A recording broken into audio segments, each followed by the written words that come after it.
Corría la década de 1940 y no eran pocos los inmigrantes que llegaban a la Argentina, dejando atrás todo tipo de complicaciones para buscar un futuro mejor.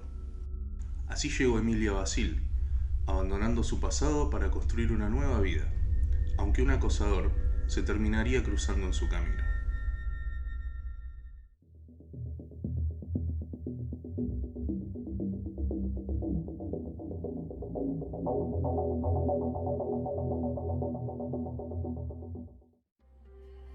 Cuando pudo, Emilia Basil no lo dudó y escapó de sus problemas familiares y económicos. La mujer, que había nacido en el Líbano en 1911, llegó en la década de los 40 a la Argentina a bordo de un barco carguero. Se instaló en Buenos Aires en una pensión cercana al puerto.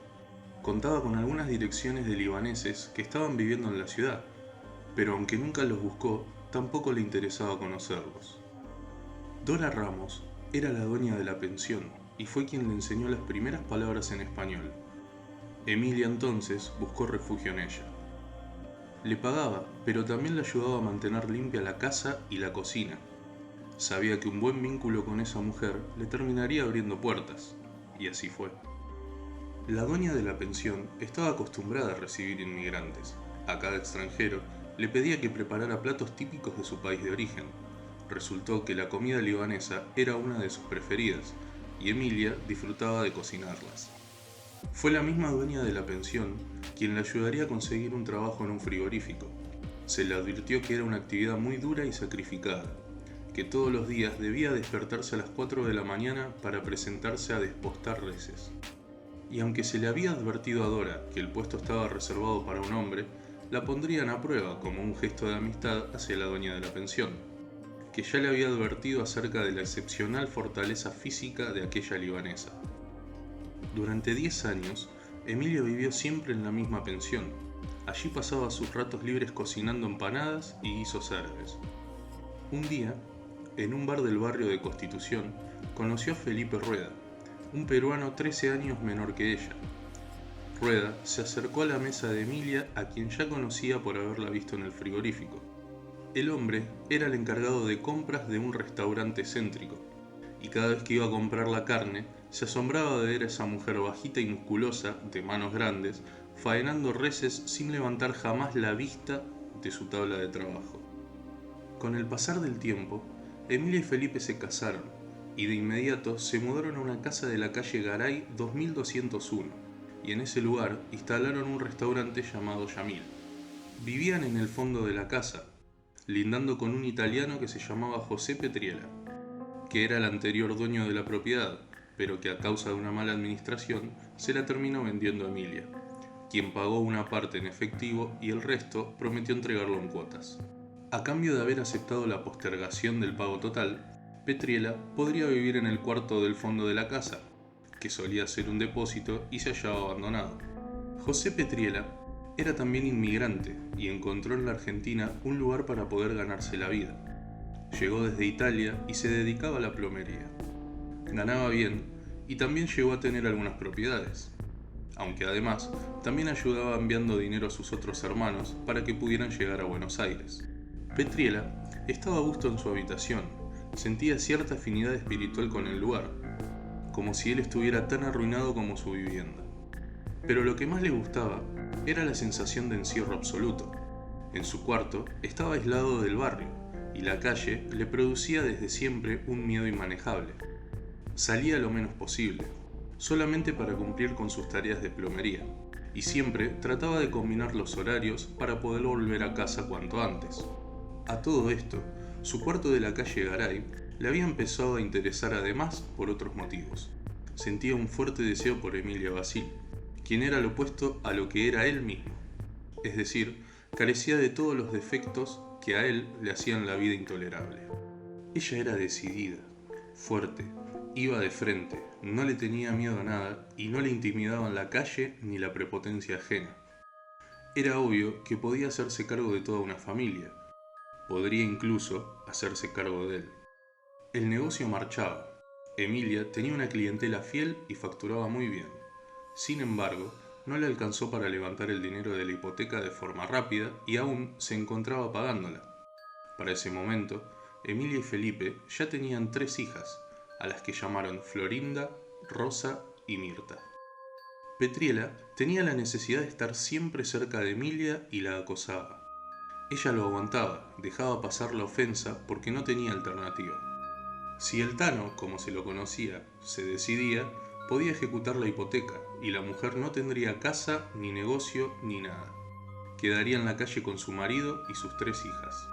Cada vez que su marido se iba a trabajar, Petriela salía de su habitación y buscaba a Emilia, quien ya tenía 58 años, para acosarla, extorsionarla con sexo a cambio de perdonar el retraso en el pago de la propiedad, la tocaba y la insultaba, entre otras cosas.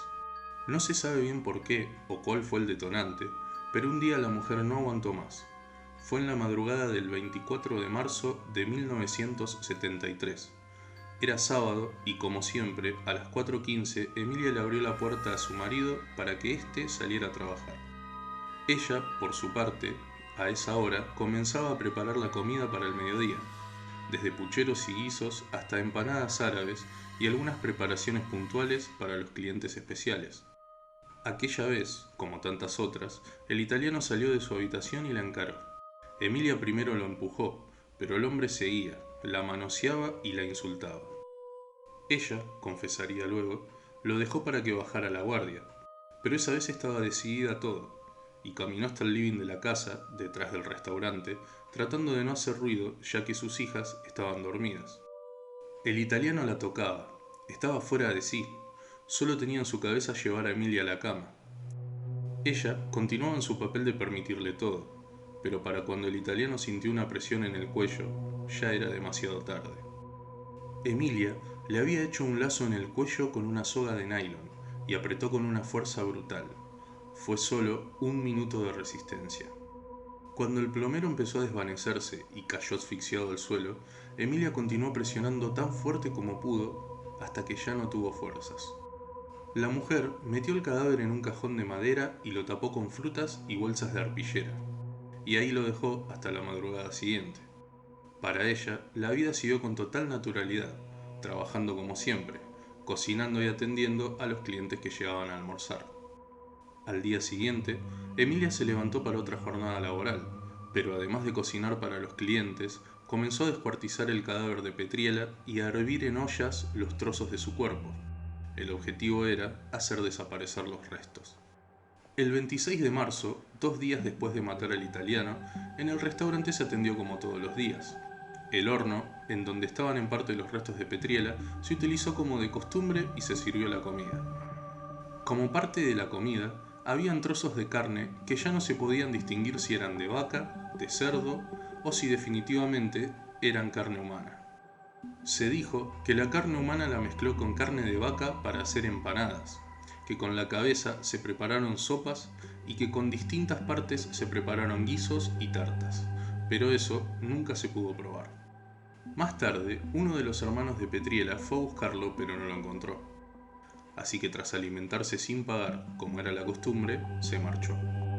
Pasaron los días y radicó la denuncia en la comisaría 18 de la Policía Federal, pero en el restaurante Yamil todos decían que hacía unos días que no lo veían, que el italiano había salido a trabajar y no había regresado. El panorama se modificó cuando el miércoles 28 de marzo una vecina vio un cajón de manzanas que emanaba un olor nauseabundo.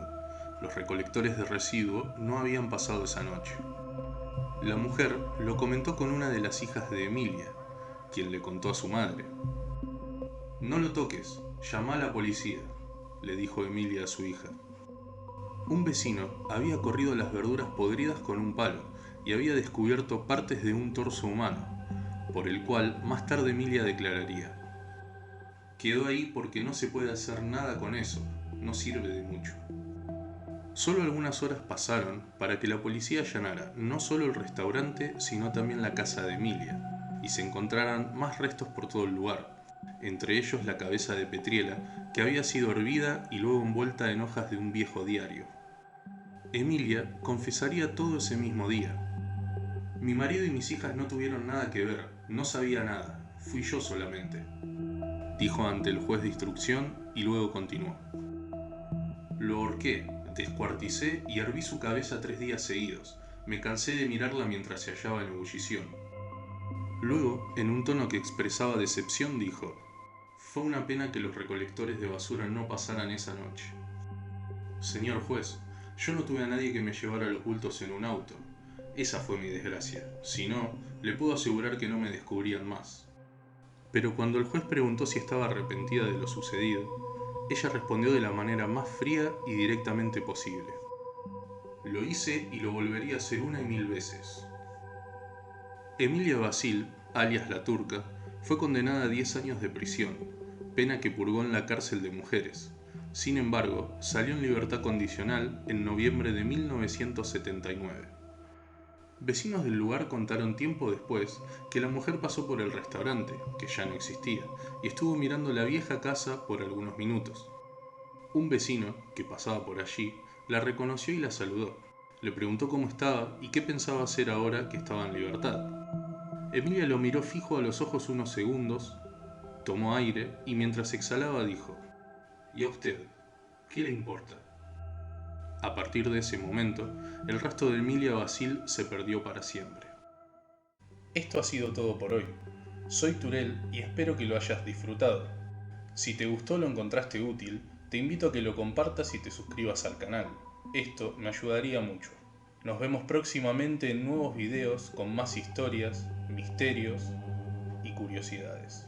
Muchas gracias y hasta pronto.